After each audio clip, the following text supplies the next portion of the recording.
नमस्कार, मैं हूं रजत अवस्थी और आप देख रहे हैं इम्पैक्ट भारत टीवी। इस वक्त की सबसे बड़ी खबर आपको इम्पैक्ट भारत टीवी पर हम बता दें। ब्रेकिंग न्यूज अभी की ये है कि दिल्ली विधानसभा चुनाव का ऐलान हो गया है। चुनाव आयोग ने तारीखों का भी ऐलान कर दिया है। तो 5 फरवरी को मतदान होगा दिल्ली में सभी सीटों पर और 8 फरवरी को चुनाव के नतीजे आ जाएंगे। यानी पता चल जाएगा 8 फरवरी को कि किसकी सरकार अगली बार अब दिल्ली में बनने जा रही है। आम आदमी पार्टी, भारतीय जनता पार्टी या कांग्रेस, जिसकी भी सरकार बननी है 8 फरवरी को नतीजे सामने आ जाएंगे। चुनाव आयोग ने कई बड़ी बातें भी इसके साथ बताई और वो सभी पॉइंट जो महत्वपूर्ण है आपको जानने चाहिए वो मैं आपको एक एक करके आज बताने वाला हूं।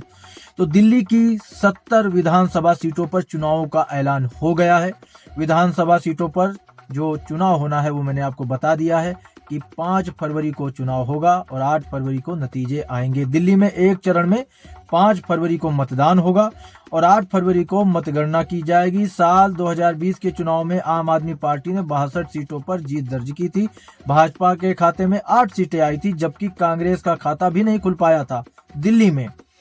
तो दिल्ली के मुख्य चुनाव आयुक्त राजीव कुमार ने बताया है कि दिल्ली विधानसभा चुनाव 5 फरवरी को एक चरण में होगा। चुनाव के नतीजे 8 फरवरी को घोषित कर दिए जाएंगे। चुनाव में 85 वर्ष से अधिक आयु के तथा दिव्यांग मतदाताओं के लिए घर से मतदान की सुविधा भी रहेगी। मतदान में आसानी के लिए मतदान केंद्रों पर स्वयंसेवक, व्हील चेयर तथा रैंप बनाए जाएंगे।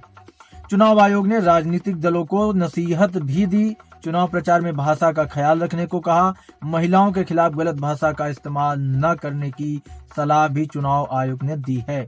मुख्य चुनाव आयुक्त राजीव कुमार ने बताया कि 13,000 से अधिक पोलिंग बूथ हैं। दिल्ली में कुल 1,55,24,858 मतदाता हैं। इनमें पुरुष मतदाता 85,49,645 हैं, जबकि 71,73,952 महिला मतदाता हैं। दिल्ली में 2 लाख फास्ट वोटर हैं। मुख्य चुनाव आयुक्त राजीव कुमार ने कहा कि मतदाता मतदान में हेराफेरी का हवा बहुत बना रहा है। शाम 5 बजे के बाद वीटीर में वृद्धि पर गलत बयानबाजी है।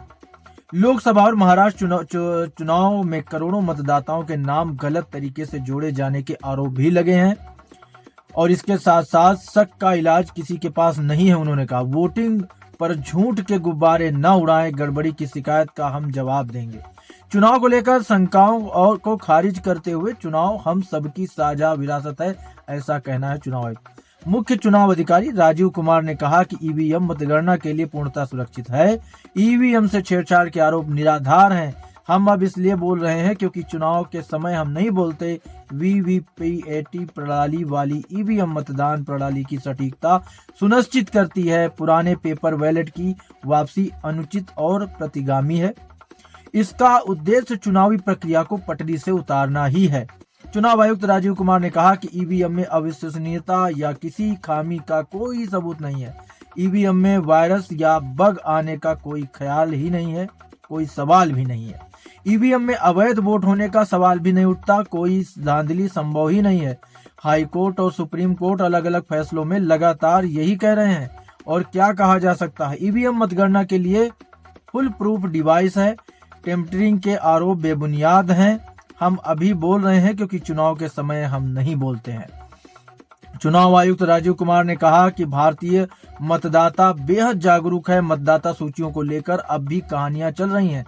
करीब 70 चरण हैं जिसमें राजनीतिक दल और उम्मीदवार हमारे साथ रहते हैं। जितने भी दावे और आपत्तियां आती हैं उन्हें सभी राजनीतिक दलों के साथ साझा किया जाता है। 5 साल के बिना नाम नहीं हटाया जा सकता। मुख्य चुनाव आयुक्त राजीव कुमार ने कहा कि एजेंट के सामने ईवीएम सील की जाती है। एजेंट के सामने ईवीएम में चुनाव चिन्ह डाले जाते हैं। 7 से 8 दिन पहले चुनाव चिन्ह डाले जाते हैं। हर दल को इसकी जानकारी दी जाती है। ईवीएम की पूरी प्रक्रिया पारदर्शी है। ईवीएम में अवैध वोट की भी संभावना बिल्कुल भी नहीं है। मुख्य चुनाव आयुक्त राजीव कुमार ने यह भी कहा कि मुझे उम्मीद है कि आने वाले समय में भी लोकतंत्र मजबूत होता रहेगा। इस दौरान उन्होंने कहा कि चुनाव की तारीख से 7 या 8 दिन पहले चेक की जाती है। उसी दिन नई बैटरी डाली जाती है, फिर सील करके रखी जाती है। पोलिंग वाले दिन ही ईवीएम की सील तोड़ी जाती है। इसके बाद मॉक पोल होता है। चुनाव के प्रक्रिया के बाद फिर से सील कर दी जाती है। चुनाव आयुक्त राजीव कुमार ने कहा कि कुछ चिंताएं राजनीतिक दलों द्वारा उठाई गई थी। कहा गया कि मतदाता सूची में गलत तरीके से नाम जोड़े और हटाए गए हैं। ये भी कहा गया कि कुछ समूहों को निशाना बनाया जा रहा है और उनके नाम हटाए जा रहे हैं। ईवीएम के बारे में जवाब देने के बाद भी ये कहा गया कि ईवीएम में हेरफेर किया जा सकता है, जबकि ऐसा कुछ भी नहीं है। तो चुनाव आयोग ने सारे सवालों के जवाब दे दिए हैं और सबसे बड़ी खबर, सबसे बड़ी बात इस समय की यही है कि दिल्ली विधानसभा चुनाव का ऐलान हो गया है। 5 फरवरी को मतदान होगा, 8 फरवरी को मतगणना हो जाएगी और पता चल जाएगा कि दिल्ली में इस बार किसकी सरकार बनने जा रही है। तो हम सब इंतजार करेंगे। उसके पहले जो ये अब सरगर्मी चुनावी बढ़ने वाली है, उसकी एक एक अपडेट आपको इम्पैक्ट भारत टीवी पर आपको मिलती रहेगी। तो टीवी पर भी इम्पैक्ट भारत टीवी आप ले लें और देखते रहें।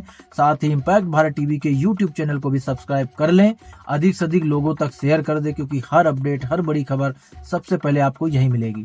तो अभी के लिए ये बड़ी खबर यहीं तक। मिलते हैं एक और बड़ी अपडेट के साथ। तब तक आप देखते रहिए इम्पैक्ट भारत टीवी।